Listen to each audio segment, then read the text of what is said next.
Salam dostlar. Bugün sizler üçün 19-cu C# video dərsimi çəkmək üzrəyəm. Bu dərsimizdə riyazi funksiyalardan bəhs edəcəm. Bəzən proqram yazdığımız zaman riyazi funksiyalara da ehtiyacımız ola bilər.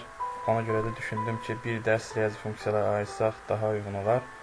Riyazi funksiyalar nədir? Riyazi funksiyalar, burada yazıram, mət sinfi içərisində cəmləşmişdir.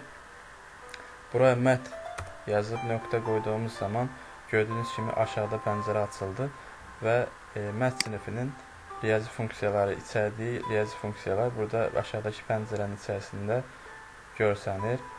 Burada bizim üçün önəmli olan bir neçə metod var. İndi bunların bir neçəsindən bəhs edəcəm. Əslində yazılan proqramdan asılıdır. Yəni hansı metod gərəkir, o yazılan proqramdan asılıdır. Amma önəmli olan bir neçə metodu, sinifin içərisində olan bir neçə metodu sizə göstərəcəm. İndi buraya ekranda görsənməsi üçün console.writeline yazıram. Console.writeline və bunun içərisində mət yazıram, nöqtə qoyuram. Məsəl üçün başdan aşağı baxaq, ABC.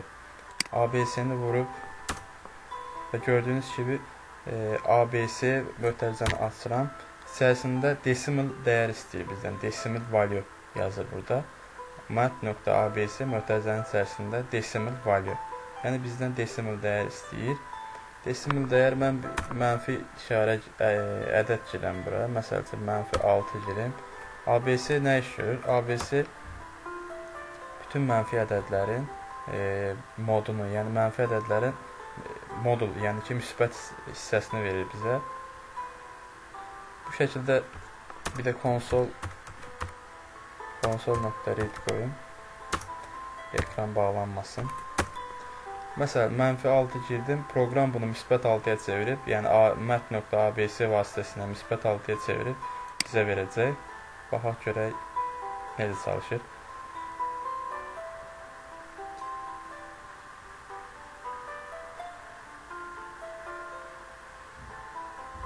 Gördüyünüz kimi altını bura ekran çıxıcısı olaraq yazdı. Yəni ki, mat.abc-nin anlamı modul daxilində mənfi 6. Məsələn, mat.abc mənfi 6 yazdı mötərizənin içərisində. Bunu riyazi olaraq belə düşünün. Modul daxilində mənfi 6. Moduldan hər zaman müsbət çıxacaq.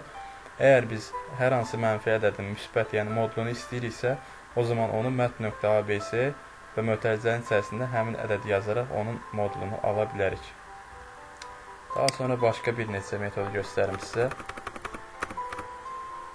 Yenə nöqtə qoyuram. ABC, burada məsəl üçün bizə lazım olan selling var. Məsəl üçün selling vururam, mötərizəni açıram və gördüyünüz kimi yenə mat.selling decimal D. Decimal dəyər istəyir. Məsəl üçün bura yazaq 3.13. 3.13. Görək proqram bizə nəticəni nə verəcək. Bunu yuvarlaqlaşdırıb, yəni yuxarı sərhəddə yuvarlaqlaşdıracaq, 4 verəcək bizə.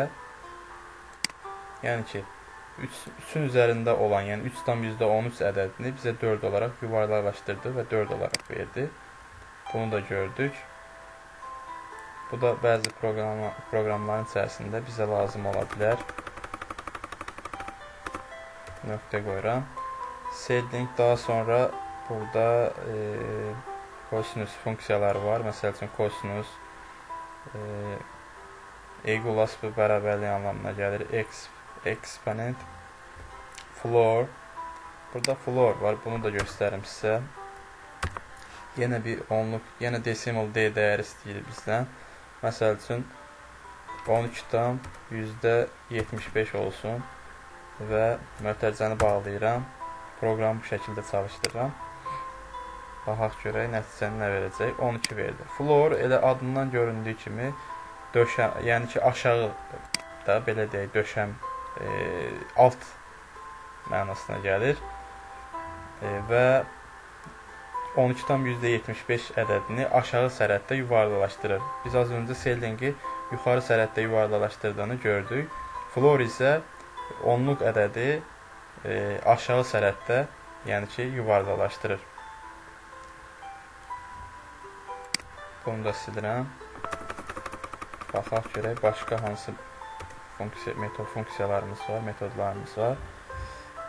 Burada loqaritma 10 əsasından var. Normal loqaritma var. Maksimum, minimum dəyərlər var. Pi ədədi var. Maksimumu yoxlayaq. Maksimum. Mötərizəni açıram. Və bizdən mat.max byte value 2. 2 dəyər istəyir. Məsəl üçün 14 girək, bir də 17 girək. Mat.max bu iki ədədi müqayisə edərək bunların ən böyüyünü bizə verəcək.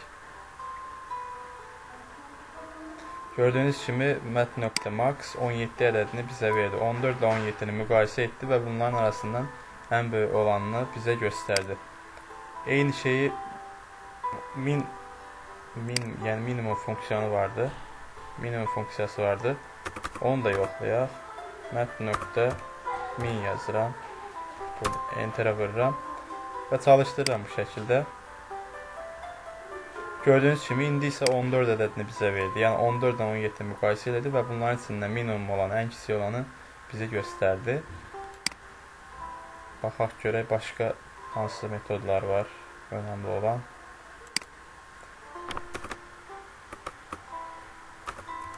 Nöqtə qoyuram. Burada pi ədədini görürük. Pi ədədi də bizə lazım ola bilər və burada tam dəqiqliyi ilə pi ədədi verilib.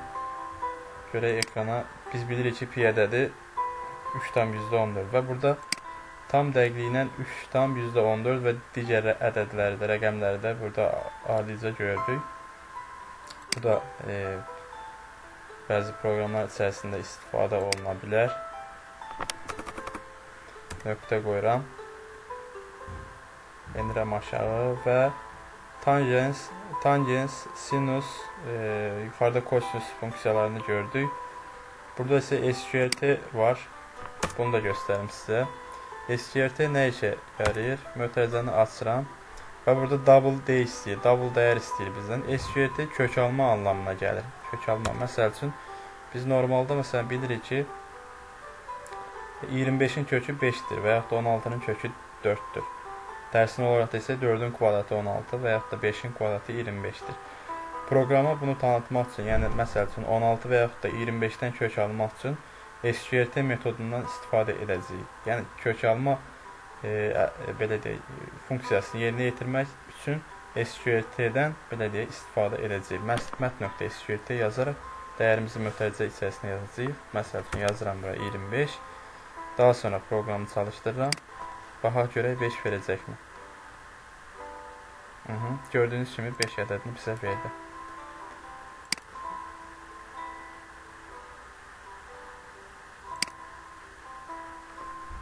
Başqa nə vardı burada?